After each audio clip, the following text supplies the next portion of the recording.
I won't waste no time. I need to get some more hats. Hats. I have too many hats. Are you going live? Oh, are you putting it on that thing? Yeah. All right. Oh, they can't really see. That's okay. You can put it on you. It's all good. Spaceship vibes really sums it up, cause all my niggas super high. She don't fuck with Jace, this shit don't make her change her mind. I be on my P's and Q's, but never dot my I's. If she gave her butterflies, like a roller coaster ride. Really sums it up, cause all my niggas super high. She don't fuck with Jace, this shit don't. Well, hello again. Now we have 1, 2 cameras, no phone. We're looking good. This is no clue what episode this is gonna be. But I'm Jace. I'm Jace Preme. I'm Rose the engineer. What camera am I looking into? It doesn't matter. I'm Rose the engineer. This is Preme podcast. We need a tagline. We got a slogan yet? No, we're gonna come up with one. We're soon. gonna razzle your dazzles. I have a feeling it's gonna be like a guest who comes on and like they create one for us. I think. Maybe. But yeah, this is at this point we've lost 2 episodes. One we lost completely. Yeah. One we lost the audio and still we lost the video and still have like some sound here and there. And it's only with guests. It's only with guests. But I will say this though about the second episode, I think episode 2.1. So the one after the one we lost, the one that was like 2 hours long with just us. Yeah. The dilemma I'm having with this episode is that it's recorded on my phone. Yeah. But it's like the one after that was only 54 minutes. I was able to get that one from my phone and my laptop, no problem. But this one, I've been trying to get it off my phone since we did that episode. Really? Yeah, so that episode, I mean, it was over like almost 2 hours, so it might be just scrappable anyway because that was incredibly long. But I'm going to try my best. I might just drop it from my phone since I can't. Yeah. But we'll see. Fuck it. Yeah, just wanted to update you on that because I just know I hadn't. Okay. I've been trying, but this is good. Now I'll know how the editing process works, and I know how hard podcasts are. So now I have a newfound respect. I've said it before. I'll say it on camera if I haven't said it on camera. I keep saying this every time we link up. Is that I don't really care about quality necessarily until like literally episode 50. Because it's just working out all the problems that we're going to encounter. And by episode 50, we should have an aesthetic. We should have all the technical problems worked out. Mm-hmm. You know, I could probably show up on time. You know, all those things. So then it's like, and then from there, it just moves forward more effortlessly. Because this is all preseason anyway, as far as I'm concerned. Pretty much. I'm just a overthinker. Super From episode 1, I saw the episode 1. Is that out? Is episode 1 out, or is just so? Yeah. So here's the thing with podcasts. So if you're thinking about starting a podcast, be very mindful about there's so many different levels. So you have distribution and all that stuff. So on the site that I was choosing as our distributor, it's called Buzzsprout, I believe. I thought that they just distributed it everywhere. I'm not even sure where they dropped it because it's dropped, I guess, but it's not on Apple, it's not on Spotify, it's not on anything that's big. It's just on the things I guess that no one watches. So when did you drop it? It was set to drop last Friday, but then I put it as a private video on YouTube, and I was waiting for it to go live on Apple and stuff to. It might be one of those things like DistroKid where it takes X amount of time. No, so I logged into Buzzsprout and they were like, as far as the distribution, I went in there and there's like, you have to manually add each single one. So I'm gonna choose a new distributor. You can also natively distribute things from Apple or from Spotify, but I don't know if they allow you to distribute it to the other partners since obviously those are competitors. So that's gonna be some homework for me to figure out with that stuff. But yeah, it is a lot. It's a lot that goes into it. So if you know anyone with a podcast, definitely give them a hug because it's not easy. Yeah. But today we're gonna talk about a few different things before we jump into like our main discussion points. I mean, it feels like it's been forever since we kind of sat down. I know you've been busy, I've been busy, but for you, what's been like latest thing for you, biggest thing you're working on right now? Same thing. I mean, it's, you know, I'm in a grind mode, so I found my pocket of my tactic. So it's still the same thing, client acquisition. I'm working on my own music, so I'm working on getting my 30 solos, and then I have my whole plan to like pop out Rapper 2024. But my main priority is obviously getting my bag, getting my studio bag. So I will say this: if my As soon as my client for tomorrow, which is Wednesday, sends the deposit money, then every single person I gave a free session to has paid, has come back and paid. Wow. It's only been 5, but 80. I mean, my expectation is out of 10, get 1 repeat. That was my expectation. 10% to me is like good. Yeah. But I've only done it with 5 people, so I'm slipping, and that was like weeks ago. I always get scrambled and all type of shit or whatever. But yeah, the people that I reached out to so far, 4 out of 5 have come back and paid. Okay. And then if this one comes, then that's all 5 have come back and paid. So when you reach out, is that DM or are you calling them? DM. Okay. Do you want me to give the whole strategy? I was kind of like to jump into what you do. So this is specifically, well, I mean, maybe you could apply this type of thing forever. So here's the thing, right? Is like, there has to be a reason, like if you're cold calling people, right? Like cold calling is difficult. What I'm doing is more, I would suppose, affiliate marketing. So slightly, because there's an in. So here's the thing with music.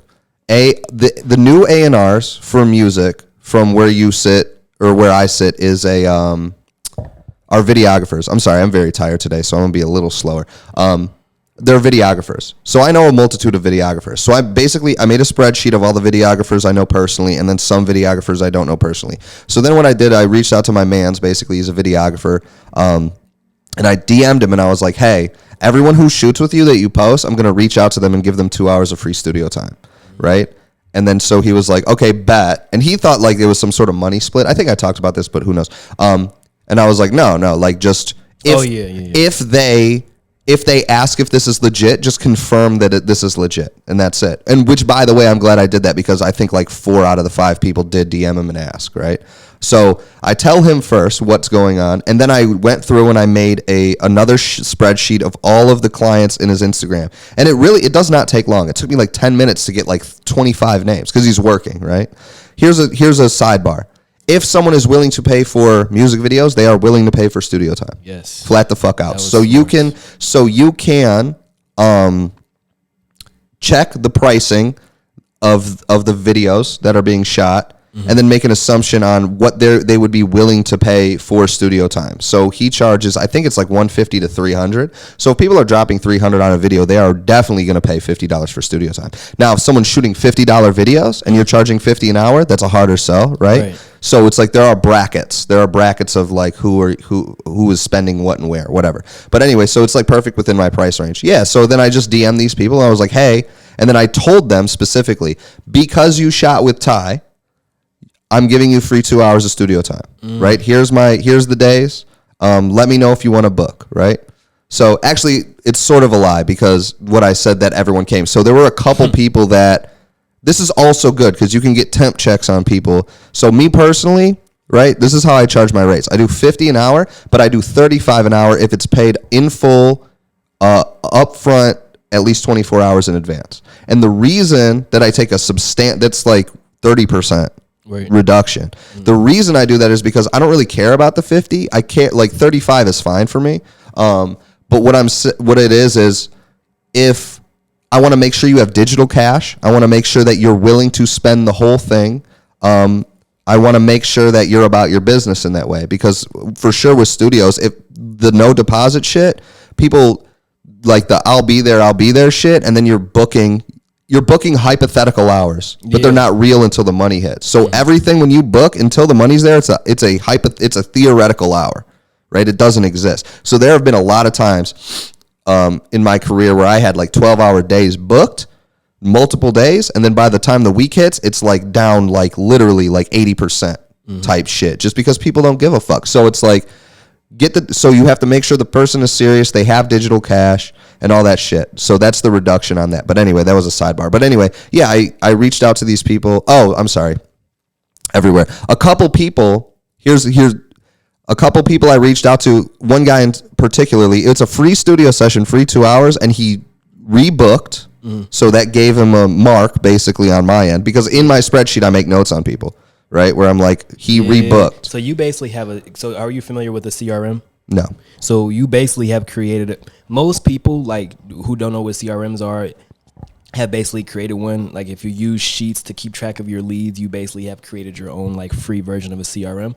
Because basically a CRM, I think stands for Client Relationship Manager, and it's basically a software where you can move people from like pipeline to pipeline. So someone who needs to be called, someone who has been called and didn't answer, things like that. So that's basically what you created. Yeah, categorizing your clientele. Yeah, there's also notes there. If you run ads, there's tags. You can see if this came from a YouTube ad, a Google ad. So that's dope. Yeah. That's dope hearing that you do that, because you'll be using a CRM pretty soon. So right. Yeah. So it's like, and then so it's like he moved it once, and then the next time I booked, he just ghosted me.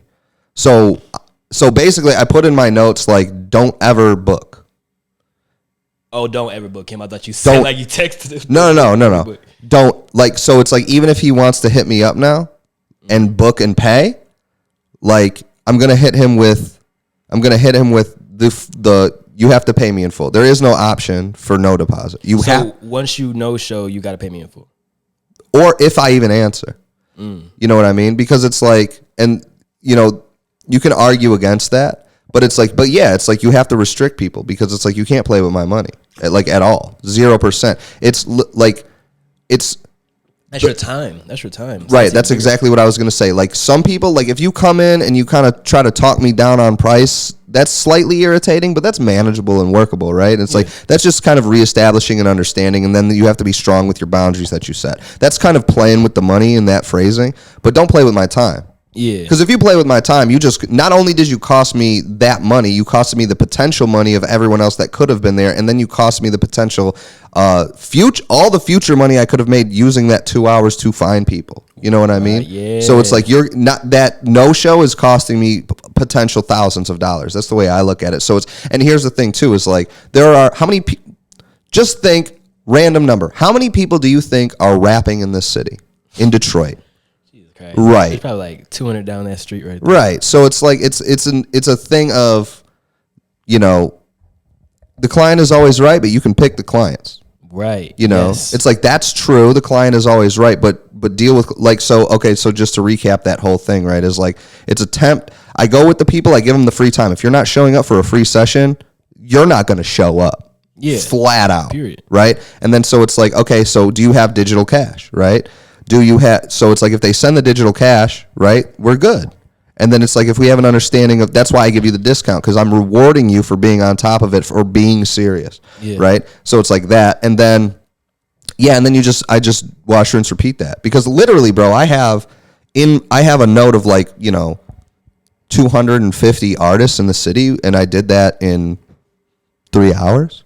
It's, just off IG. And it's like, so you have to make those connections, right? Without you, so you didn't spend any money on this list. You didn't Fuck no. There's no reason to, because, again, it's like, the real secret sauce is, if you're a studio, it's like I said, it's you tap into the videographers. So if you can't find a video, if you're starting from nothing, then you follow, like, basically, like, media pages in the city. So, like, Detroit Rap Daily, Detroit Rap News is obviously the biggest one, right? Or like Kid L, you could go on Kid L because he has whatever. The videographers, that's a little more difficult. Basically, media pages that repost videographers, right? Mm-hmm. And then you would go, and then you would start, like, top down. So it's like, if Detroit Rap News is always posting, and then it's a videographer that's unknown, then you just tap that videographer and see if he's working. Mm-hmm. See what the quality is, and their videographers are always posting rates, so you know exactly how much they're charging. Yep. You know what I mean? And then it's like, and then you DM them and you say, hey, this is going to cost you nothing. I just want, blah, blah, blah. If you have no relationship, like, I'm just going to DM your clients, give them free studio time. And then if the allow the videographer to agree in good faith, obviously. Right. The reason I can get away with this, though, too, is because I'm a very good engineer. I'm a phenomenal engineer. And the reason I didn't do it before, because now my studio space is good, I was waiting for it to be good. So there is an argument that I should have been doing this earlier, but you only get one good first impression. Yeah. So now that my studio looks nice, now I'm getting compliments. Before it looked like a Russian prison, and now people come in and they're like, wow, it's really cool in here. And I'm like, yes, because it was fucked up. I cannot express how fucked up that shit was. It was amazing that people were paying. I don't remember it looking bad. I just always remember it just looking...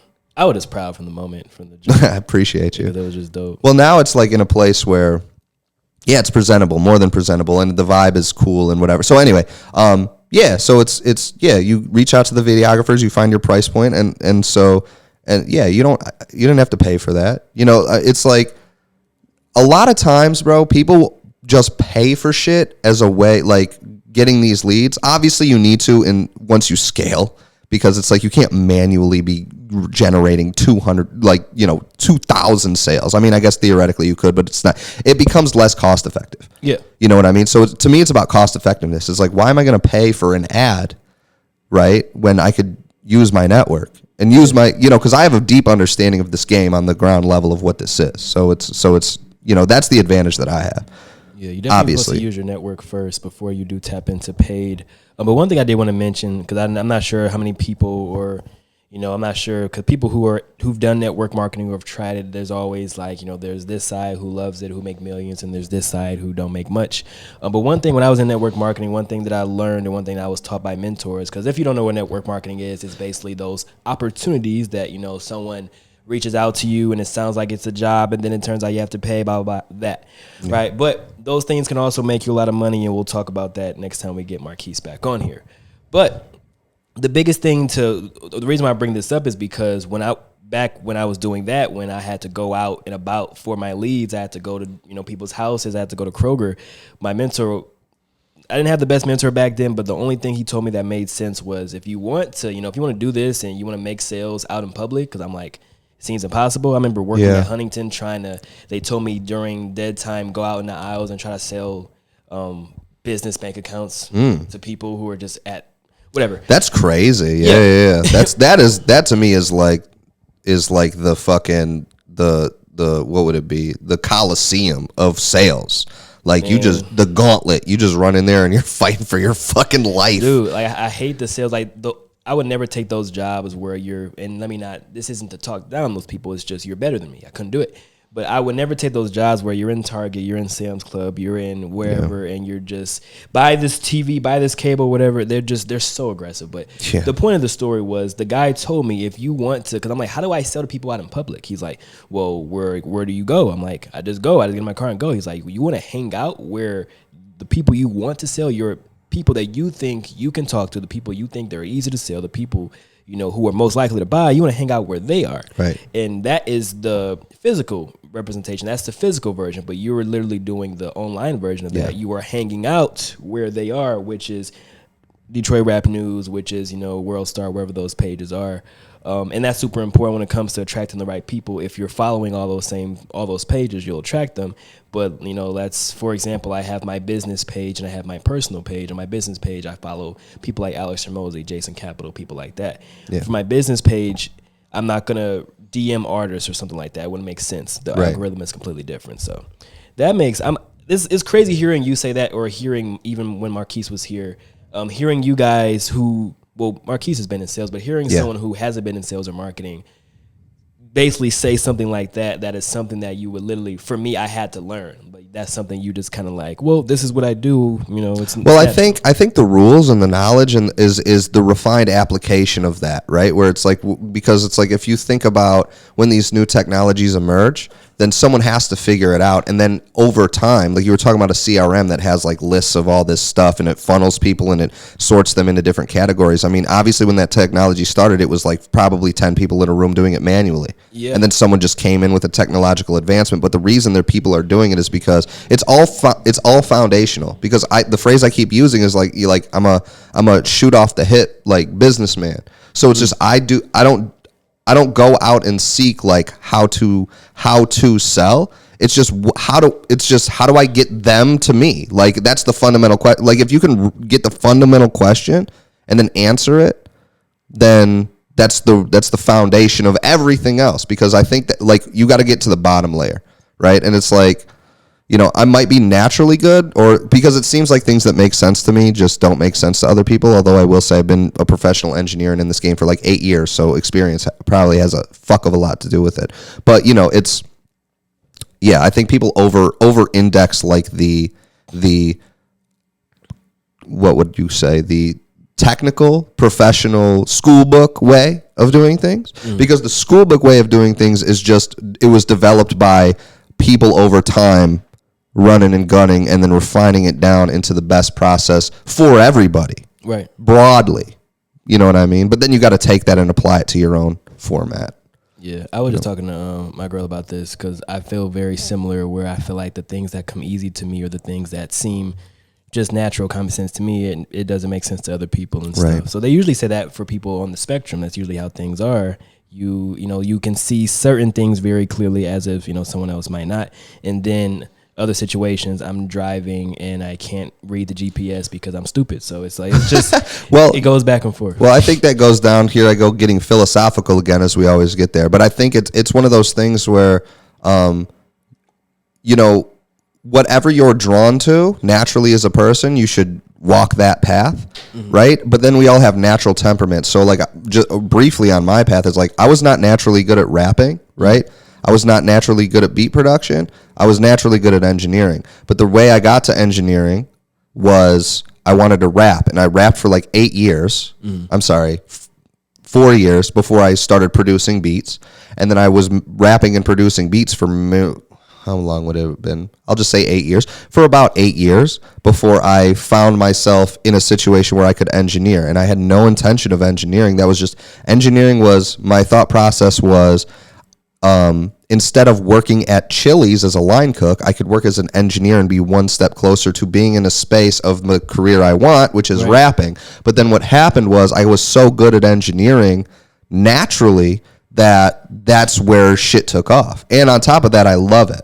Right. Yeah. So it's like, I love it so much I don't care about rap, because then it's like you have to pull those threads of your passion and your interest, because what I thought I wanted was to be an artist.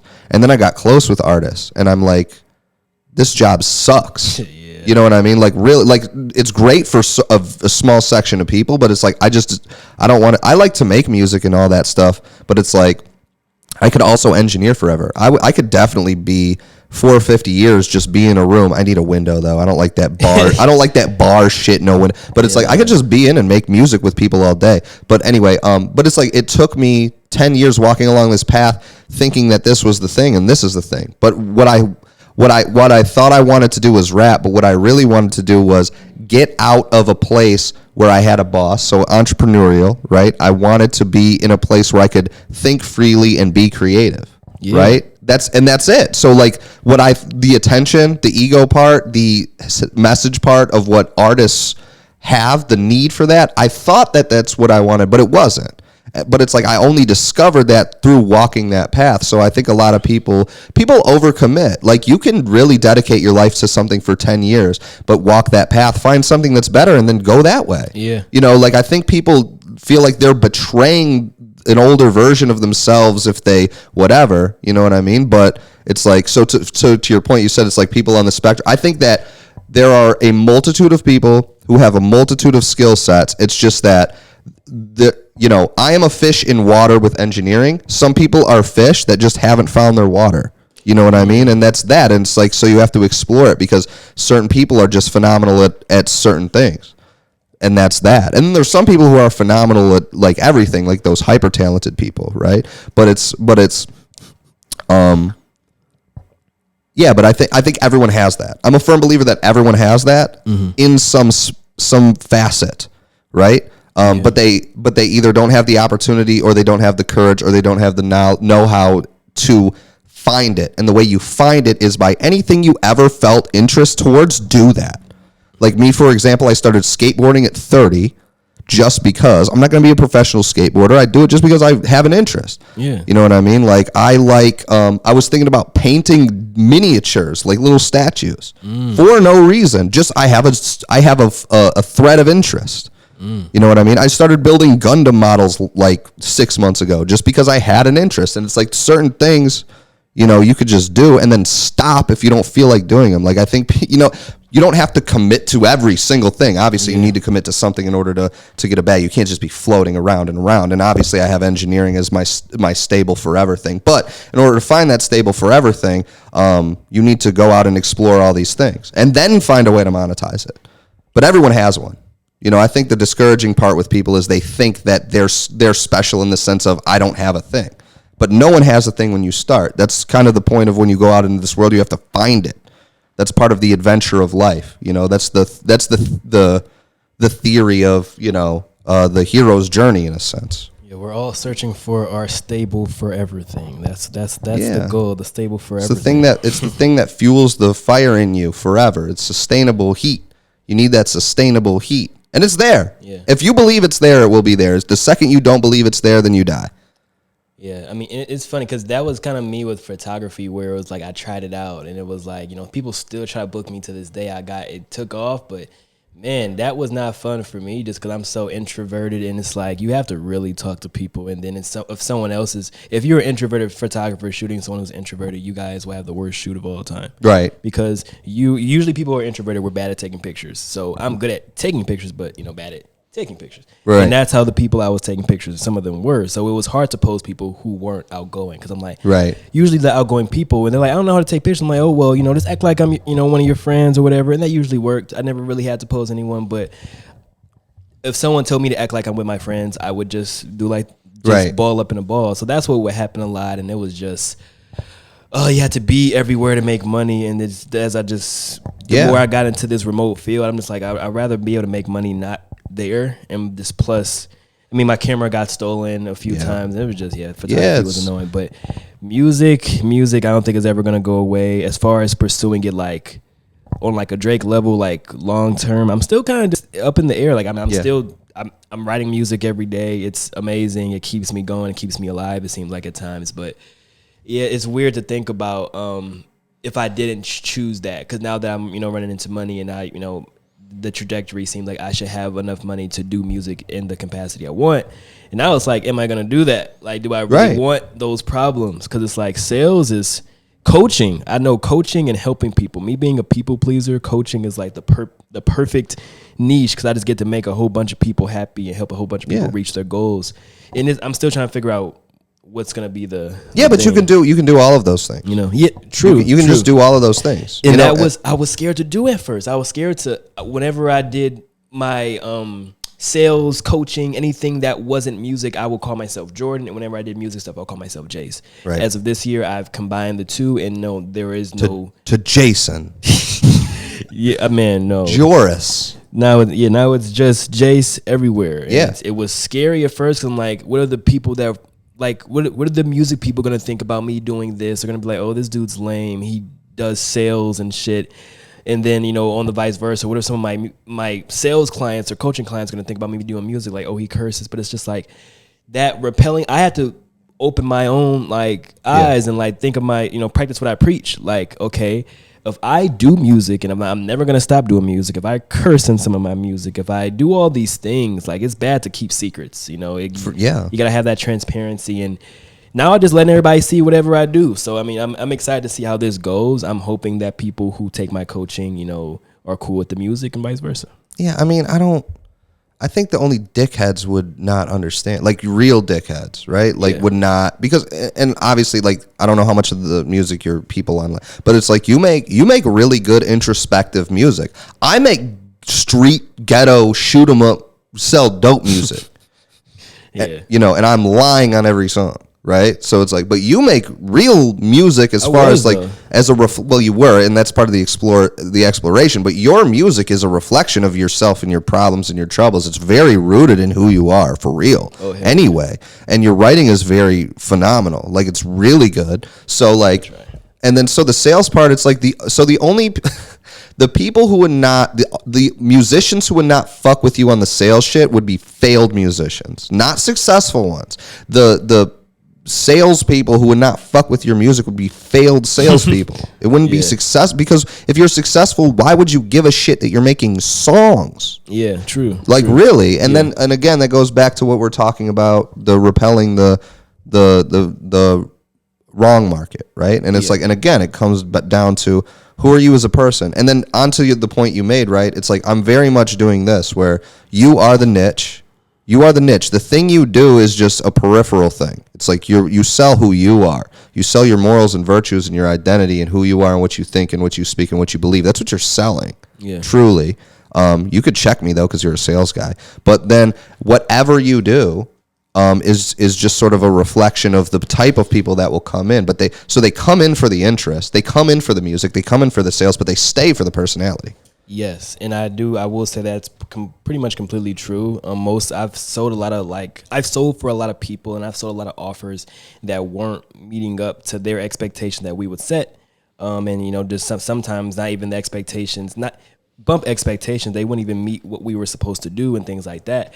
Or, you know, sometimes I was selling an offer that had a really boring presentation or whatever. Right. And I remember getting to the end of the calls. If I closed people, they were saying, well, I don't know about this, but I trust you. And a lot of people, even the sales managers at the time that I had, they didn't even understand. They were thinking like, wow, you know, we have such a good product and things like that. I'm like, no, if anyone else jumped on that phone, it would have been a different story. For sure. They bought because they trusted me.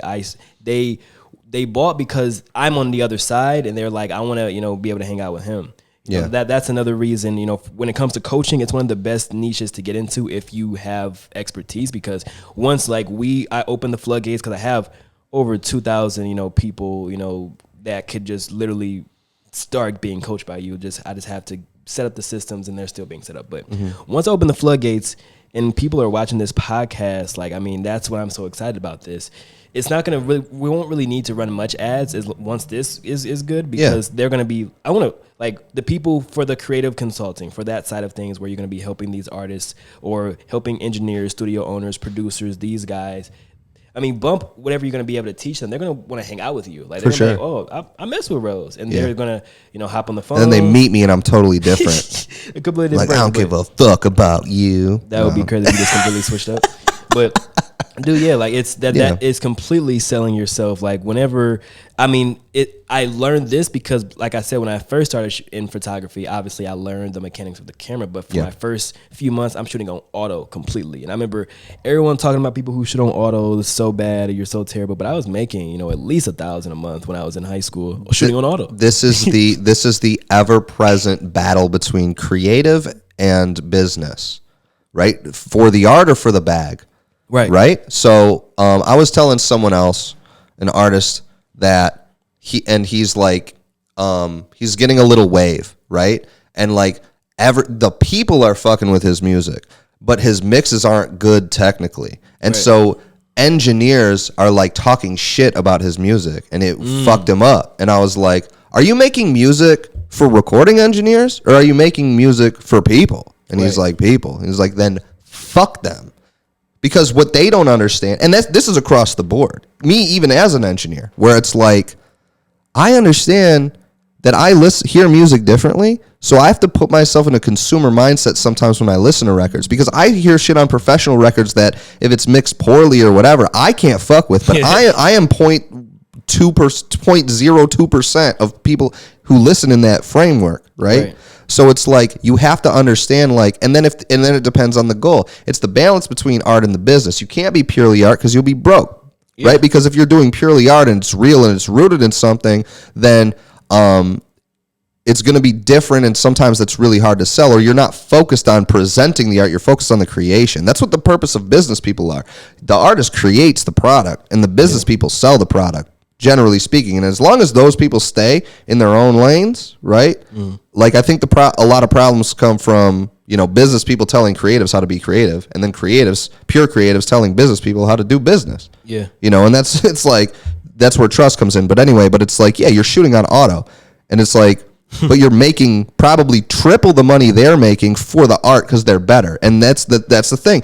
Just because you're good at the craft, that's the start. That doesn't mean you're entitled to money. That means you can play in the game. That means you're allowed to put on a jersey and go sit on the bench. That doesn't mean you get to actually play. Now you're just there, right? Or even beyond that, like you're in the room. Because if you're not good, you're outside of the stadium tailgating, waiting to get in. You're not even in the fucking stadium. Well, I don't know. I mean, because it depends on good. Because nowadays, I mean, being good is really not the first step. I mean, buying an iPhone and doing, like, just getting on social media, creating an audience now, because you don't really even you need to be good at marketing. I'll say that. Good at marketing, that's it. Well, here's the question though. Good is subjective. Yeah. Good, because what you're describing is successful financially. Yeah. But what an artist would describe as good would be pure from their soul. Well, no, I mean good as in like you're actually good at music, but I feel like... Well, good is subjective is the point I'm making. I guess and having skill, I guess. Right, so yeah. So, and here's the thing about skill too, right? It's like once you learn the foundation of the proper way of doing things, that's only a template that allows you to break all those rules. Right. Flat the fuck out, right? So it's like, but here's the thing about technology and art in general, right? Is like, right now... What's his name? Lou Tyler. New rapper. Yeah. I should know his name. Listens to him. Right. He popped off fucking Bandcamp, that app, or BandLab. I'm sorry, BandLab. You recorded on your phone. Yeah, you recorded it off your phone. So like the technology is catching up to a point where like I'm not necessary. All the engineers who only try to sell quality are going to get asked out because quality is not important as far as coming up, because the technology now can get you to a standard of quality that's palatable for the consumer. Right. So you could go on BandLab and rap, and then engineers are fucked, because why am I paying you when I can get a free app and do that and it's fine? Yeah. You know what I mean? So only people like me or you care, because me, I wouldn't do that. I wouldn't even try it, because I'm just like, it can't. Like, it would have to, I would need to see Drake do it. Well, that's a generational thing. You know? That's a generational thing, because you've seen the path, right? In the same way that we're not of the generation, we're not of the generation where it costs, where people were recording on tape. True. Where it costs, it was like 4 reels of tape, and you had to be able to sing because there was no auto-tune, and you had to get it, and you had to manually slice. Like, engineers were engineers because they literally had to, like, slice shit up. Yeah. Hear it, and you know what I mean? And it's like, and so it's like they come from that era. They come from an era, like Motown era, it costs like maybe not hundreds, thousands of dollars for an album. And then, before like DAWs, like the recording, digital analog works, they like Pro Tools and shit. Before computers, like it costs thousands and thousands and thousands of dollars to make it. And now the technology just caught up to where anybody can. Yeah. Flat out. So the cost is out of the way. So now, now the creative aspect is what's taking paramount, but then you throw in the curveball of social media, and now it's the people who are talented, quote unquote, are not getting the recognition. It's the people who are popular. So the real question is, as a musician, is how do you get popular? And then again, that goes into dark side, light side version of sales. The light side is be the most authentic version of yourself and present that and be yourself so you can sell the thing you do. Right. And then the dark side is go and be manipulative like Boot Gang, or go and be manipulative like 6ix9ine and create false narratives that are face and Christian. Right. So it's like, and then the question becomes, it's like, and here's the ever present thing. Well, they got a bag. It's like, yeah, they did. Right. They did get a bag. So it's like, if you only care about that, then I suppose, but then the question is like, is that the life you want to live? Right. And then you'll have to answer that question yourself, because like someone like 6ix9ine or someone like, Blueface, because Blueface, when he came out, he sucked, like, but he popped, right?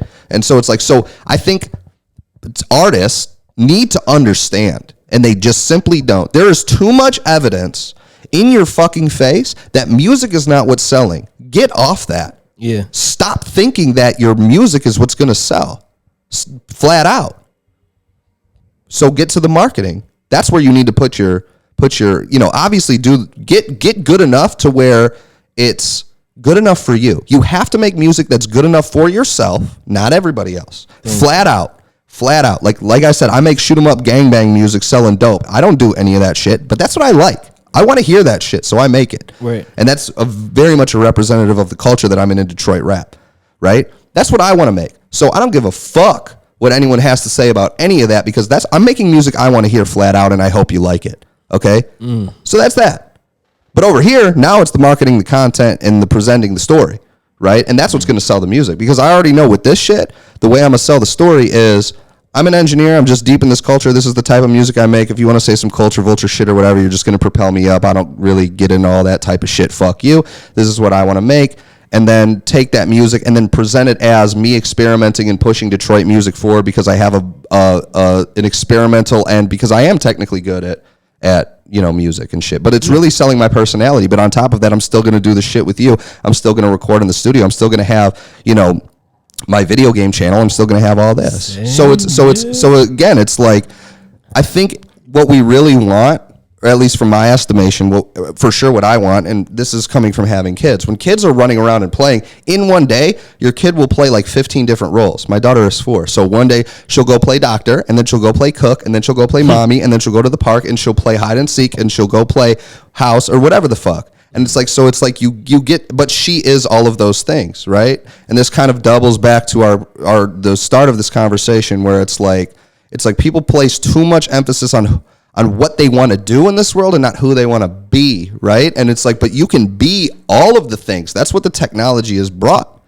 as long as you garner the attention. But where is the attention coming from, and how do you keep it? And how you keep it is by being yourself. So as long as you are your authentic self, and you can repel because the danger is obviously everyone's going to make judgments on you. So it's two things. It's you have to find out who you are, not try to be somebody. Because a lot of people, especially teenagers, they go through the thing of they're also trying on different identities and to fit into different groups and shit, right? And it's like there's too much people waste too much time wishing they were someone else instead of just leaning into who they are. They wish they were the best. They wish they were Drake.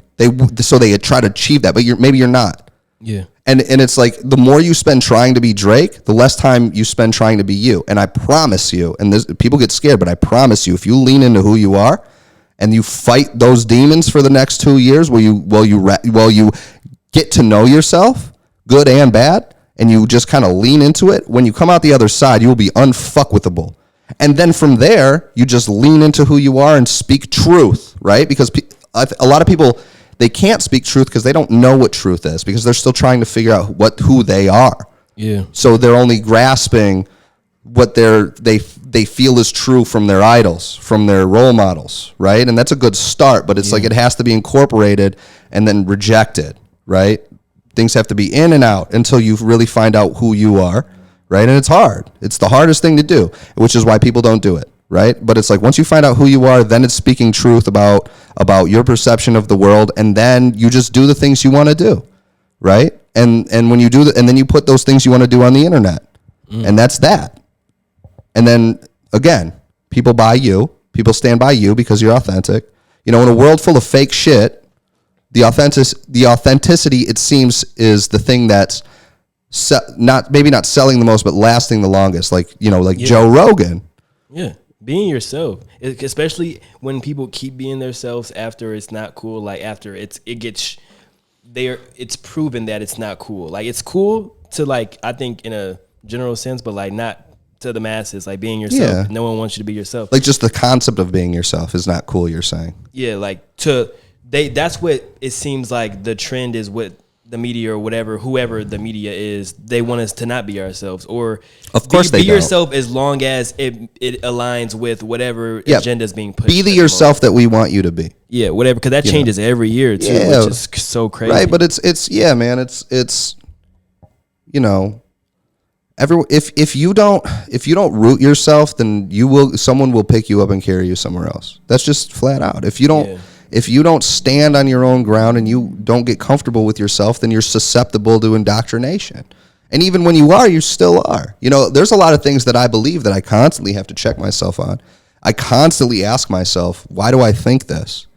You know what I mean? And obviously, as from this podcast, as people say, I get very philosophical very fast, because that's just how my mind goes. Because really, me personally, I think naturally, and I've always been this way, I'm trying to get to the root, the bedrock of shit, which is why people like Jordan Peterson and his biblical series is interesting to me, or like Sam Harris is, you know, on the flip side of like religion is a cure, like these things, like these archetypical religious like identity, you know, people like, you know, Jocko Willink, who is like a fucking dedicated, determined man who is him, you know what I'm saying? Or even like John Cena. Like my role models are the people who are the most themselves. That's why Mike Tyson is a role model, because Mike Tyson went from one of the most violent, dangerous people ever to like a sage in our culture. He's the warrior king. Like really, truly. Like, and his wisdom is so deep. And even though he's on mushrooms all the time and shit, but it's like, those are the people that are my role models, because like they all have a fraction piece of the entire scope, because these are people who took a long time, generally speaking, to find their little sliver of identity in this world, you know? Yeah, which is, I mean, it's so, and it kind of leads us, I know we're late to be getting into our topic of discussion, but today I did want to talk a lot about being intentional, which is kind of what we've been touching on briefly here and there, and kind of opening it up when it comes to being intentional. When we kind of started the day talking about what we've been working on lately, you got to just cut me off, I think. I mean, you know, sometimes. I mean, we will. I mean, as time will go, we'll even have, you know, people here who are like saying shit and like shut the fuck up. Like, yeah, no, keep it going. They'll have this on. They'll have walkie talkies. It'll be sweet. Yeah. But yeah, like I'm actually starting as of today. I'm starting a 21-day fast inspired by my church. Not one of those crazy fasts where you don't eat. I'm just doing. Let me not call those crazy. I'm just not ready for that yet. You're crazy. But 21-day fast is pretty hardcore. Yeah, like from food, that would be crazy. But they basically said choose a vice and don't do that vice for 21 days. And every time you have the urge to do that vice, where the being intentional comes in, a lot of people do fast, or a lot of people go on diets. A lot of people do these things and they're not intentional about it. So a lot of times people go on a fast without any goal in mind. They just starve themselves and they have to go to the hospital and they got nothing out of it. So the goal is to, get closer to something, it's the church. So their goal that they have for all of us to get closer to God. So whenever you have the urge to do your vice, you're supposed to pick up the Bible. You're supposed to pray. Right. So I'm also going to be dropping a video. I might just have this be the video, because honestly, the video I recorded kind of sucked. But I wanted to this won't drop in time, whatever. But I wanted to kind of invite my audience or invite my followers to also, fast from a vice, that you're kind of struggling with, or even if it's, even if you're not fasting from something that you're struggling with, but you can fast with the goal of this. So let's say you're fasting. So I have two goals. One is to get closer to God. So whenever I have one of those urges, I will be, reading the Bible, things like that. Also, my vices, I decided to add 3 to the one. So the one that I chose was weed, but I thought about it. I'm like, I want to get in the gym. I want to get in the gym more consistently 5 times a week. So I'm cutting off candy and pop. And then I'm also cutting off, what was the last one? It was weed, candy, pop, and there's something else. Alcohol. Do you drink like that? I actually became an alcoholic. Not an alcoholic, but I actually drank heavy after my grandpa passed. And ever since he did, I've been drinking a lot whenever I got sad, because I found out drinking works. Yeah. Kinda. But yeah, I actually don't drink crazy. I'm a mimosa guy. I'm a sweet drink, just chill. But if I'm sad, it's straight Henny. But I can honestly drink Henny now.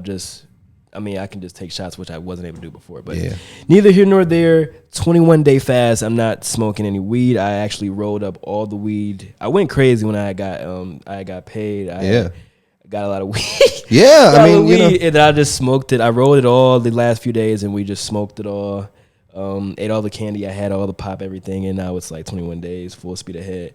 So I'm gonna see how it goes. The other goal I have besides getting closer to God is also just getting healthier, feeling healthier, gaining weight. So that's why another thing, whenever I have urges to eat candy, I'm gonna drink water. If I have an urge to do something unhealthy, I'm gonna do something healthy. So if you do decide to fast, if you do decide to diet or something, be intentional about it, because as we're going to be talking about, for the rest of the time here, the theme is, like we said, be a doer, act now, start doing whatever you want to do, but really be intentional about it. Same thing with this podcast. If we just came on here and talked, it looks like we're just coming on here and talking, but this is super fucking intentional. I was talking to Marquise about it, and he's like, once I broke down, because I was obviously trying to, hire him in a sense, get him invite him to what we're doing.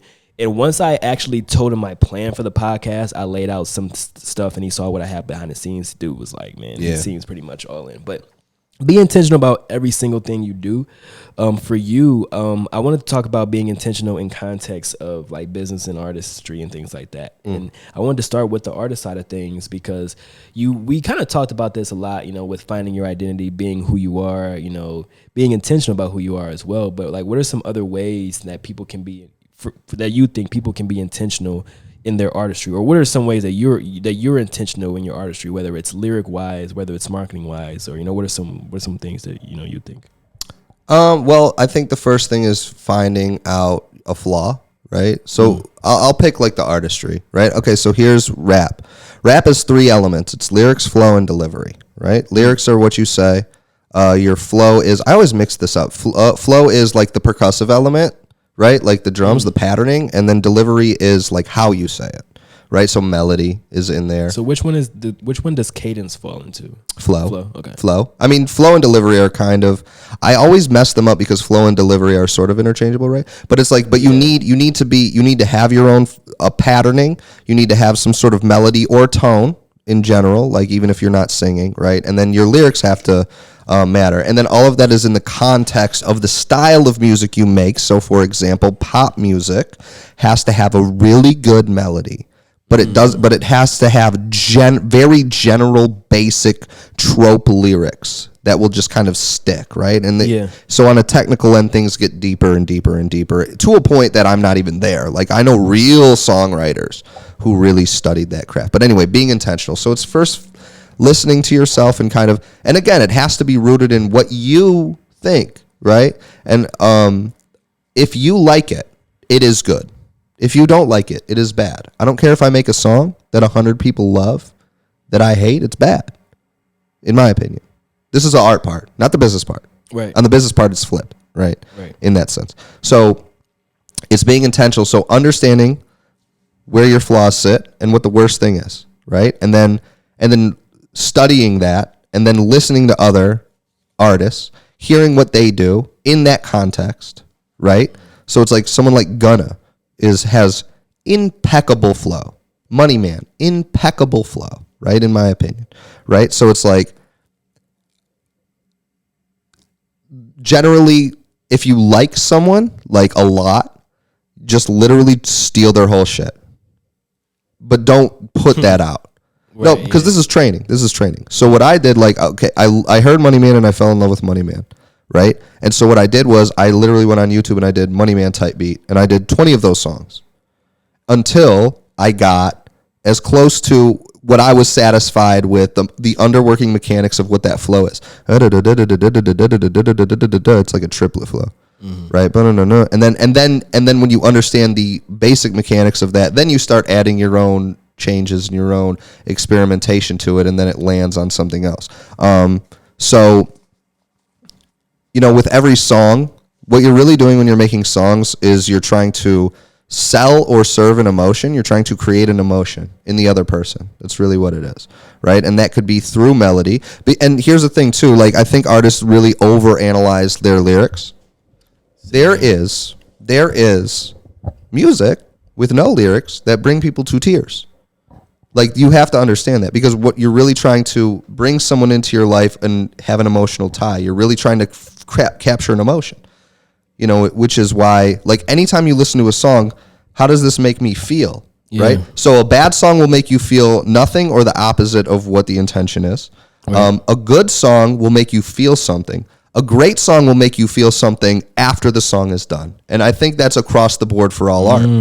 Like, if you go to a museum and you look at a painting, and this has happened to me, you look at a painting, you don't even need to know why, but it's like, it gives you a feeling, and then you walk and you forget it. But a great painting, you'll think about it. You know what I mean? And you don't even know why. Yeah. You know what I mean? You're right. Or like, any art across the board. Films are like that too. But so being intentional it's starting with finding flaws and having the goal in mind. Like, what emotion are you trying to sell? What are you trying to serve? What are you trying to express? What are you trying to explain? Are you taking a stand? Are you political? Have you been hurt? And you just express that slice. Did that even answer the question? Definitely. And I think you get results a lot quicker. You get the results you want a lot quicker when you are intentional. Otherwise, it will. If you have the skill, I mean, I personally feel like it's inevitable if you're a hard worker. It's just about where you're delegating your time to and things like that. I would make an argument that being a hard worker is not, don't be virtuous because you're a hard worker. Be a smart worker. Yeah, exactly. There are people who have worked very hard their whole life and have nothing because they worked hard at shit that doesn't provide benefits. Because, you have to always check yourself on, is what I'm doing an efficient use of my time? Right. Which is why it took me, like, I've been rapping for 17 years, and 10 of those were me not working smart. It was just me, I could have been 3 times as good as I was if I knew what the fuck to do. Exactly what I just said. If I knew that 10 years ago and applied it, then. Same. Even like the beginning when I just was kind of rushing through all my songs. Cause I think it was more people pleaser than anything. I'm like, I don't want to bother him. I don't want him to have to go and. Me? Yeah. Did I have to have that conversation? I feel like, not to cut you off, I think I had a conversation with you too, if I remember. You probably did. Where I was like, listen, bro, like, I'm here for you. Like, that's the thing, isn't it? I'm here to serve you. You're not here to serve me. You're not wasting my time. I think a part of it too, though, is because it's expensive and you didn't have a lot of money. So you were like, I got to get the most songs out of this time. I will say, knowing myself, it's more people pleaser, because you've had that conversation with me like a few times, but it just doesn't work. And it's not that it doesn't work. I need to find a way that works, that I stop doing this. Because like, I just know the moment I'm able to cut people pleasing out, I will be unstoppable. Treat yourself as you would another person. That's so that's the best. I understand that, but that's the best advice that I have on that topic is outside looking in. If you were a person talking to you, treat yourself the same way you would treat anyone else, because being nice to someone is not always good. It's not. Not at the expense of yourself. Yeah. You have to be selfish. I think a lot of people are brainwashed into, and I'm not saying this like it's easy, especially if it goes against your natural temperament, but I just talked about this in my story, where it's like an empty cup can't pour, right? So it's like you have to be selfish. The only way to please other people is by getting an excess for yourself, and then with that excess, using that to enhance people, because you can't do shit. You can't please anyone in a real way without having an abundance. Yeah, flat out. Of something, whether it's your mental health and abundance, whether it's your money. And people used to talk shit about me when I was very overwhelmed at bank roast for the last like 2-3 years. I'm a totally different person than I was the last 3 years just getting out of that situation. It was crazy. But anyway, I ducked back from everyone. And I ducked back from everyone because I didn't have a choice. And people got mad at me. They were throwing words like Hollywood and all this shit because I was successful, all that type of shit. But here's the thing. It's like I just didn't have, it's just people. But it's like I didn't have the mental energy to give a fuck about you. Flat out.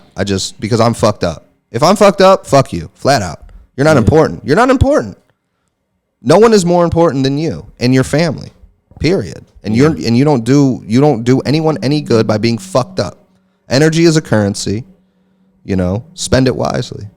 Yeah. Anyway, we're talking about intention. Yeah, I mean, and I wanted to open up with the artist because I feel like that was something I did struggle and still struggle with. Yeah. It's the reason why, if you go on my page, you don't really see much of music. I mean, you can see some past posts, but I did kind of take things back, and I wanted to do it the right way, because it's crazy how I not mastered sales, but I got really good at sales and marketing, and I wasn't applying anything that I was learning to my music. Right. But now I'm like, music is like the same thing. Everything in sales applies to the music side of things. 100%. Yeah. Now that I know that, I just know that when the music does start back coming, because it will start. Oh no, you're gonna go absolutely dumb shit crazy. Because now having the money, having the knowledge, and then it's just the money, the knowledge, the skill, and then it's just gonna be about execution from that point. I don't mean this in a facetious manner, but because you are phenomenal at sales, you understand marketing, you have a bag now, and your music is phenomenal. There is zero reason why I don't think that you couldn't win a Grammy in the next 3-4 years. Really, truly. Goal. Truly, because it's one of those things. Like, there's a phrase too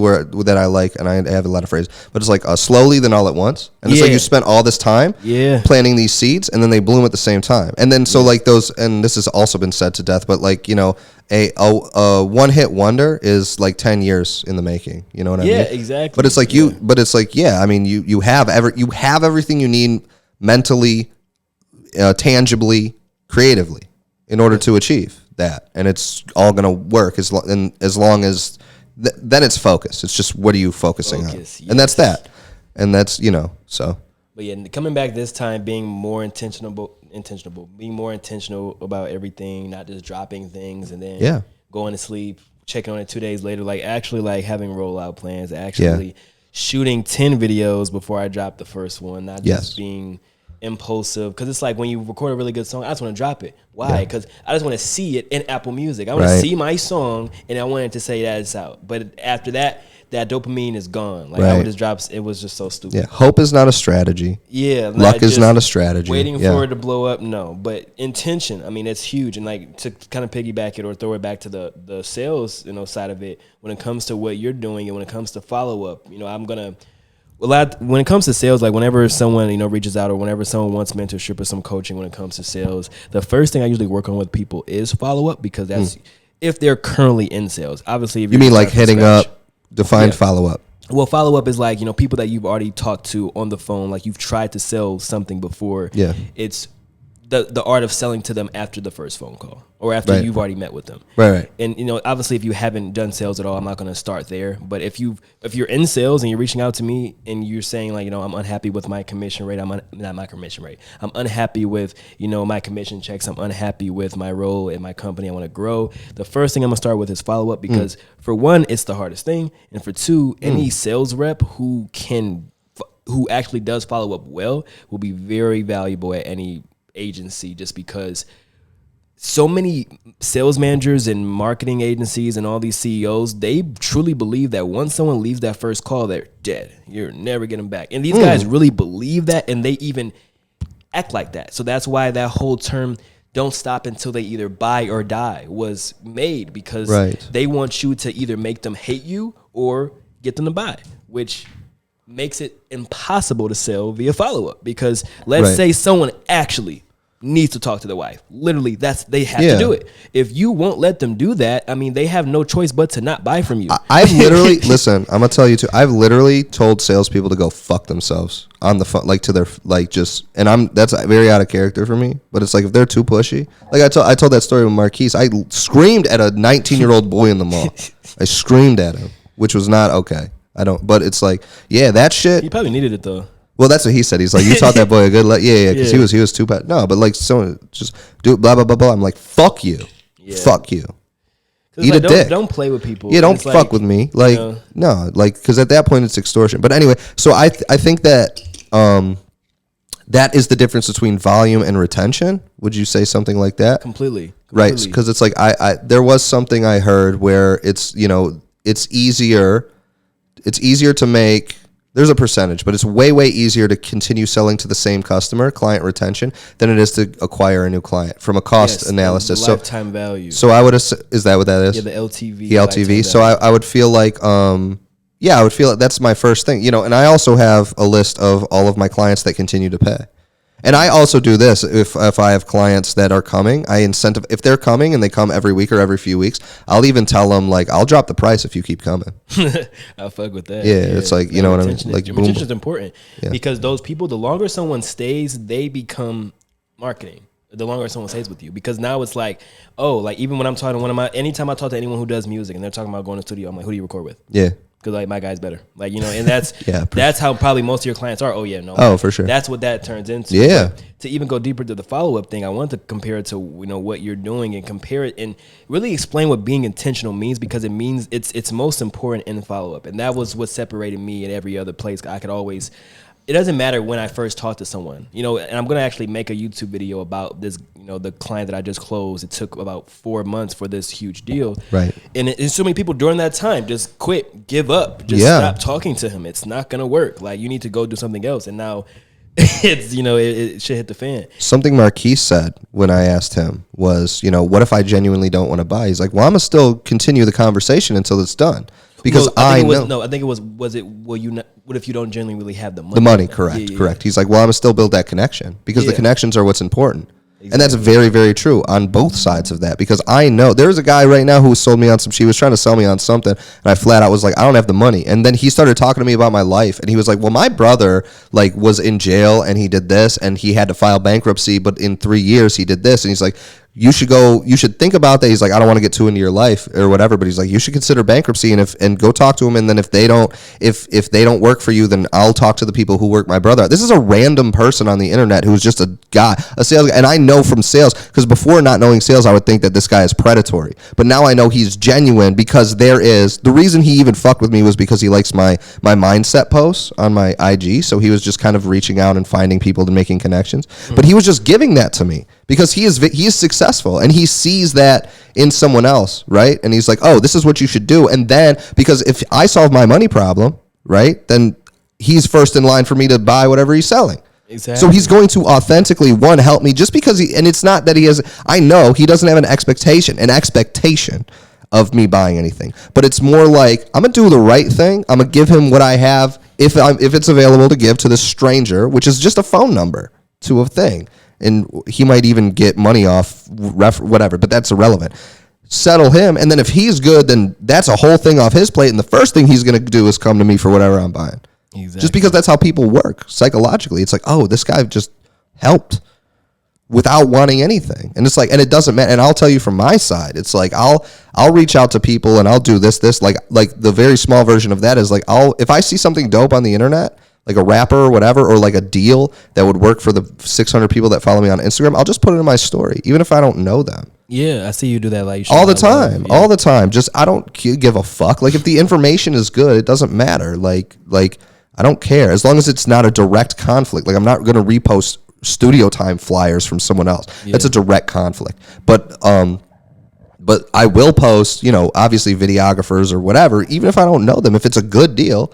Like there was this guy, Water by Gage, who's a producer, and he has stats and shit, and he's booting up his thing. He's giving a lot of free shit, but it's literally, he had repost this for a free beat. And I put it in my story. I don't want that fucking beat, but I know my 600 followers might want that beat. Yeah. And that's nothing. That's nothing for me. Yeah. And it's like, but it builds a connection there. And whether that thread gets connected in real life between me and Gage or it doesn't matter. Yeah. You know what I mean? Because my intention was here's a person with something that could offer the people that I fuck with. So I'm going to just show the people that put money in my pocket that this is a thing that exists. Like there's this guy La Familia. I want to have him on this podcast too. I've seen the him $50 videos, bro. He's doing $50 music videos. He's still doing those? Fuck yeah. I want to get him on here because I want to talk to him. There's a couple things with him, but I want to talk to him about that business model, right? Because he's still doing them. You know what I mean? That was like last year. I mean, no, he's been doing them for 4 months, and every time I see a post, generally speaking, I will repost it. Wow. And bro, he walked in because he was shooting a music video, and he looked at my wall with all the names. He's like, I did that and that and that and that. He's like, I damn near have your whole catalog. It's like, yeah, bro, because I post you all the time. Wow. And it's like, I'm just putting money in his pocket, but I'm not doing it. I'm not doing it so that I could be like, one day me and him are going to, whatever. It's just, it's useful to the people that I fuck with. So their success, because it's like, if I'm recording someone and they're shooting a fuckload of videos and they can be consistent because it's $50 videos, and they're pushing and it actually works, then I am a recipient of that anyway, naturally. And on top of that, I want these people to be successful anyway, because otherwise I feel almost guilty, not 100%, but almost guilty that they're just putting money in my pocket for something that amounts to nothing. Yeah. Right. And it's like, so I want them to be successful genuinely. So anyway, again, I don't know if I'm on the correct. No, yeah, I mean, I it's all making. I mean, it's all aligned with intention. That's the thing. I wanted to connect it with. I wanted to really set like a really clear like difference between just intention and like just doing something, because as it relates to, I guess, sales, because this is where I taught my reps, and this is what made me end up getting promoted doing things like this. But it comes a time where you're in sales and it's like, let's say you're a month in, and now, so after a month in, you've already kind of built a little bit of a book of business. You have some people you need to reach back out to. And now in your daily tasks, your sales manager should have follow-up. So you should be following up with people. So everybody does follow-up different. A lot of people just, okay, I was told to call X amount of people. I was told to go make follow-up calls. So I'm going to go make follow-up calls, and that's it. But that's just it. In their head, I've been told to do this thing, so I'm going to do this action.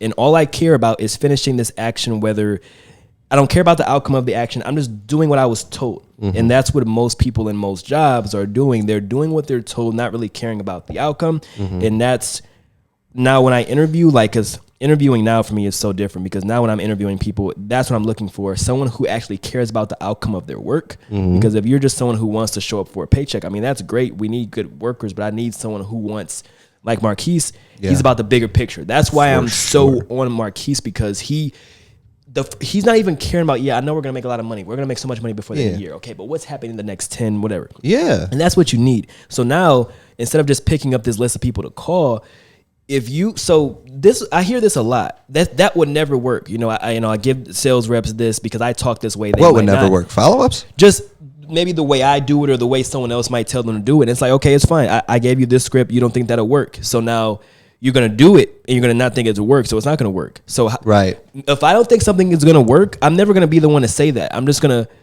not even tell you. You might tell me to do this way. I'm like, okay, I look at it. Nah, I'm going to try this way. And then I'm going to tell you after, hey, I tried this way. But you need to be so when it comes to being intentional, you need to care a lot about the outcome of if you care about the outcome of whatever you're about to do, then things will be different. Because for sure, think of it like this. This is another reason why I'm good with follow-up. And this is going to be, I'm outing myself when it comes to in high school. This is what I was doing in high school a lot. And now that my focus isn't on women so much, it's way better. But my focus was just girls. Like I didn't care about school. It was just music, and I need girls. How do I get a girl? I need to go on Snapchat. I need to DM a bunch of people and go on Instagram and stuff. Talking about sex or specifically just being around them? At the time, it was just being around them. I mean, I wasn't really trying. It was just Renaissance was scary, but I would start planting seeds. Okay, now you're commenting some not literally sex seeds. Comment to some hard eyes here. Hard eyes here. That's Monday. Then Tuesday. I'm not reaching back out. Hey, did you get my hard eyes? No, I'm coming back in. I'm saying I'm watching their story. Oh, maybe they just moved. Oh, congrats. Or just I'm commenting something. I'm keeping myself in the loop, right? So let me actually make this more specific. Let's say I'm doing all this and the girl has a boyfriend. I've said nothing about be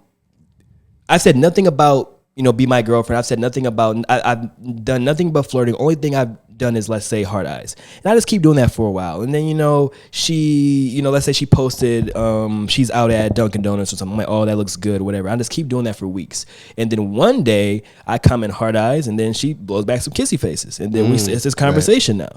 And the whole time she was unavailable, but this time I'm like, hey, you haven't been responding. What's going on? Oh, I was in a relationship. Now it's over. So that follow-up process worked, because if I would have. So the reason why I'm comparing the two is because when most people follow up, this is what they do. Hey, did you have a chance? Hey, did you get a chance to do this? Did you get a chance to do that? You're reminding them. You're nagging them. No one likes that. Oh my God, I'm busy as fuck. Yeah. What most people don't understand in sales, the reason why whenever I hand someone a script, I say it's less about the words, it's more about the intention. If you know what you're trying to do, you won't even need the script. If you know what the goal is. So if your goal is to get in her pants, you're gonna be a lot different than how you would be when you're at work. If let's say if you're a sales rep and on the other whatever motivates you, whether maybe it's not women, if you could find a way to actually close through follow-up, and it's about finding that way that works for you. Because once I actually cared about, I'm like, okay, before I didn't think follow-up could work, me personally, I'm like, once they left the call, it's bad. Right. But if you actually care, okay, now I'm just reaching back out. Hey, I know when we first talked, man, you were talking about losing weight or something. I found this article about, these water diets. I thought you might want to try it. For sure, that shit. Something like that. Or just doing things like that. They don't need to be reminded that they have made a decision. They see your name. They see, okay, who is this? Oh, usually your company is in the domain of your email. They know where you work. So you don't need to remind them of that. All you need to do is remind them of yourself. Yeah. And they're going to be like, who is this guy? Oh, he works there. Oh, I haven't. And then boom. Yeah.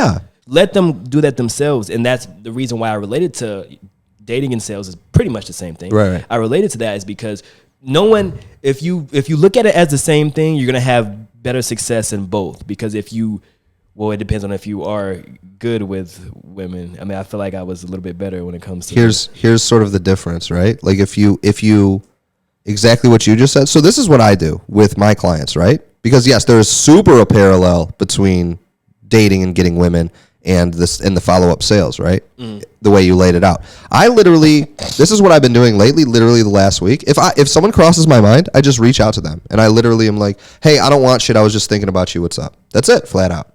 And with no intention of them coming or whatever. But if they're a client of mine, then normally the next sentence, yeah, man, I've been good. I'm gonna be in the studio soon. Literally, I don't even have to say shit. I was like, and they feel like they have to say. They feel like they have to say it, but then I'm like, yeah, bro, I'm here, whatever. I was just thinking about you. I'm not even on that, like, whatever. And I just start talking to them because like my phone's in my hand all day, so it's like, I can just text people or whatever. But these are people I care about genuinely, right? And like for real. So okay, so here's the thing with the women, right? Here's where people fuck it up. Because you're patiently waiting. You're patiently waiting for her to be available, right? So you're dropping hard eyes and you're saying like a month. You're just staying in the ecosystem, right? And then you're waiting for her to reciprocate. Here's where people fuck up in that is I said hard eyes. I've been saying hard eyes for 1 week. DM, hey, you fucking stupid bitch. Oh my God. That type of shit. The crazy, or they DM and they're like, hey, what's up? Like they're too, that comes off as desperation. And it's the same thing in sales. Hey, what are you doing? Hey, you thinking about buying still? Hey, you gonna come book soon? Yep. And I have done that like relatively recently because of poverty. Because like if you are desperate, you're gonna act desperate. So you have to really. It's very difficult. You got to check yourself. Yeah. Right? You got to get that desperation out. You know what I mean? So I have done that, and I have done that recently. Right? I've done that a lot. That's a mistake. That's a mistake. We make mistakes here on the Preme Pod ourselves. We're not above you. But anyway, no. But it's like and nothing will make a girl's vagina Sahara Desert dry than desperate men in their DM. Like flat out. Oh my God. The girls that you want. If a girl like responds well to that, you probably don't want her. No, hell no. No, because there's a reason she's responding. Yeah, because it's like It's like, thank God someone. Yeah. You want that. Everyone wants someone who's a little tiny bit hard to get, but not like No, you want to chase someone for the rest of your life. Look, this is a Jordan Peterson thing too, is like there was some metric, right, with relationships where it's like out of every 10 interactions, you want 3 of them to be horrible with the person. If it's like more than 7, if it's like out of 7 out of 10 interactions, the relationship collapses. That's bad. The relationship collapses. But if it's like 10 out of 10, like all great reactions, then the relationship also fails. You know, and there's something to be said about the chase for sure with a man. You always have to be, chasing your woman, and that's where a lot of guys get cheated on, is they're like, I got her, but guess what, motherfucker? Jace is in the bushes. Someone else is always there, ready to DM your girl hard eyes. You know what I mean? So it's like, anyway, that's a whole other conversation. But it's like, so intention, you were saying with the relationship, but you're waiting. You're not DMing her. There's no indication that you should approach. Right? So, like think about it in real life. If there's a girl there, this is why guys are creepy. Is like if you're walking and she's cute and she looks over and then looks away from you, she doesn't want to fucking talk to you. Read the room. But if you're desperate and you're like, she is so hot, I need to fuck her, and you walk over there and you're like, hey, you're just so beautiful. Like that's you know what I'm saying? That's creepy. Like, and this not to cut you off, but this just popped in my head. A lot of people ask why are gay guys allowed to walk up to girls and touch them, and I still don't like it because it's annoying that they're allowed to, and it's like, that's a whole thing. But I feel like a big reason is, I'm gonna say intention, because I believe girls think that all gay guys on the street just all have good intentions when it comes to walking up and touching them, and they think that all guys, I don't think no one should be, just me personally, my opinion, I don't think no one should touch anyone unsolicited. That shouldn't happen. Right. But I know that, guys who are gay, they are pretty much allowed to do so. Just like girls touch each other all the time in public, whenever. And the reason why, even a guy can't even walk up to you or look at you is because you think his intentions are off, which sometimes they are. Well, there is no sexual threat. There's no sexual intention. Exactly. That's what it is. So I will say that. They don't know the gay guy's intentions, but they know what their art. Right. They know you're not trying to do. Now, here's a really foul motherfucker, is someone who acts gay to get pussy. There's so many. A lot of them. Because there's a whole, I know this is a lot of girls' fantasies. Like, I'm just so beautiful, I made him straight. And it's like, nah, bro, he was straight the whole time. Like, that's also the dark side tactics. I want to do a whole episode on dark side tactics. No, I think that would be amazing. But it's like, gay guys can do that, generally speaking, or women are comfortable with gay guys doing that because the assumption is if he's touching her lower back, it's not because he's trying to get inside her. He's just, because women are, like you just said, they're more, what's the word? Touchy. They're more touchy-feely with each other anyway. So, so it's like, but us as men, right? Like, because Bianca, my girlfriend, she said some shit like that before where it's like, this guy at work is gay or whatever. And I'm like, be very cautious, because even if a gay guy is like touching my girl in front of me, that puts me on alert. I might not say something, but it's because I know exactly what I just said. I don't know if you're really gay. I don't know your life. I don't know what you're trying to do. I don't like nobody touching nobody, man. Yeah, well, in general. Yeah, I don't think that's... Yeah, I don't want you touching my girl. I don't care who you are. Yeah. Unless you're her family. Yeah. Mom. Dad. Yeah. Well, I think I would... My preference for her would be to be like, don't touch me. Obviously, right. Like for her to say it, and that's a respect thing, but that's not a hill I'm going to die on either. Yeah, true. But if the guy is like definitely a straight guy trying to bone and he's touching all over, then I would hope she would be like, I have a boyfriend. She wouldn't know. Not to say that she wouldn't know, but I know that my girl wouldn't know, and I just feel like most girls either don't know or don't care. Right. Because they just be like, well, let me not go down that road. But that is the reason why, just to end that, just how it's end that as quickly as it started. I just feel like most girls just, they think as long as I don't like you, it's fine. If I don't like you and if I'm not attracted to you, it's fine. No matter what you do. Yeah, but we don't know that as men. I still think my girlfriend cheats on me every day. I still do. Yeah, I do. And I told her that yesterday because we're actually we're repairing our relationship because of everything that happened to me within the last few years was obviously an extreme strain on our relationship. We almost didn't make it multiple times. But literally yesterday, I was like, I still think you're cheating on me, but okay, you know what I mean? But that'll never especially if you're with someone you find attractive. Yeah. It's going to be like, damn, Right. Or if they work in food. If they work in... Oh, yeah, she works in food. Yeah. Because I know what those delinquent pieces of shit are up to. They're popping Percocet and having orgies in fucking shitty apartments. Because especially, just usually the type of, audience that the food industry attracts. You talking about employees? Most of those people just don't care about what's going on. Yeah, I worked in... them, whatever. Yeah, I worked in food. It is a hotbed for nihilistic tendencies and suffering to magnify, fucking. Yeah, for sure. In the walk-in, in the bathroom, everywhere. Yeah, food is interesting in that way, in a way that, I worked in food for maybe 10 years or something like that, that. There's an odd food culture that I could talk about for a while, but I will not. So anyway. Yeah, that's good. We're going to have to talk about that one day. I want to I know this has been a really good talk. I think I want to kind of wrap it up and tone it down. I've actually just started watching Rick and Morty with my girl. Yeah. And that's I thought it's so funny how when you judge a book by its cover and then you jump into this thing. Have you ever seen BoJack? Yeah, I love BoJack Horseman. So before BoJack, I'm thinking this is going to be a silly show about a horse. And then it's what the fuck? Oh no, it's amazing, right? But then Rick and Morty, it's fucking amazing. Yeah, it's amazing. It's amazing comedy writing. Yeah. It's crazy writing. Yeah. But I already wanted to have a quote of the day, a quote of the week every week. Yeah. But I want one from Rick. I want to do a Rick quote every single week because each episode he has 5 gems, and the one he had from this last episode ties so good. So I wish I could have said it on the last pod, but the one from last episode, the last one I was just watching, let me make sure I say it correctly. Dude says I might throw it up on the screen for the people watching as well. But or throw the whole clip on there. Yeah. But the dude basically says, I don't care, because he was whatever the context was, there was a huge crowd of people he was walking towards. He had just done something that didn't approve of. Yeah. And they all start booing, boo, boo, boo. And he goes, I don't care about your boos. I've seen what makes you cheer. Yeah. And I'm like, oh yeah. That's fucking hard. Yeah. That's fucking hard. Yeah. Because I started thinking if I know someone who is super they cheer, Blueface come on, they're yeah, fuck yeah.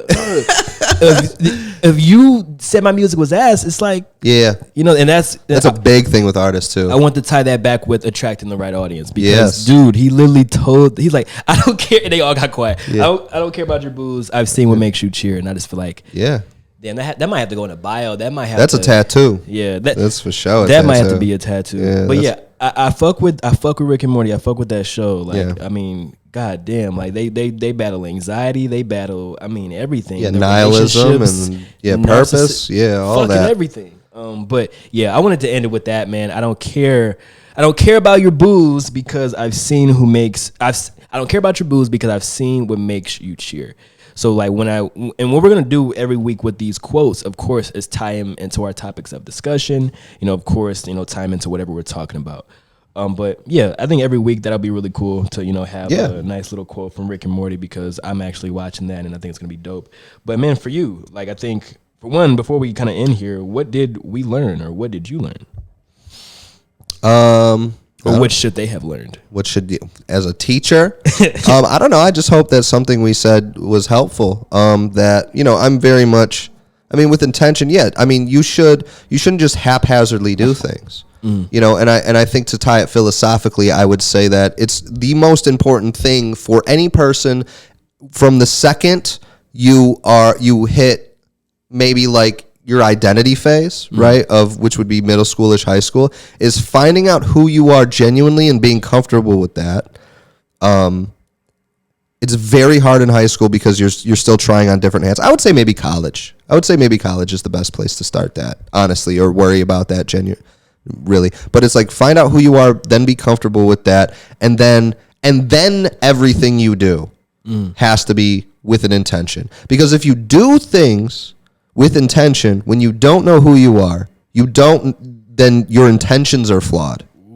If you do things with intention without knowing who you are, you're doing things for someone else because you're wearing a mask. You know, there's a way to clean that phrase up. That's not a quote. That's not a pretty clean. There's not. They could put we could make a whole graphic out of that. Yeah, Bruce no, Lee. but it's very much rooted.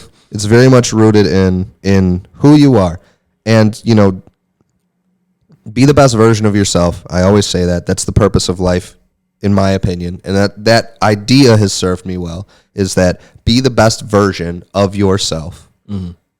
That's the meaning of life, and then everything will unfold. So, like, if you want to talk about, yes, do everything with intention.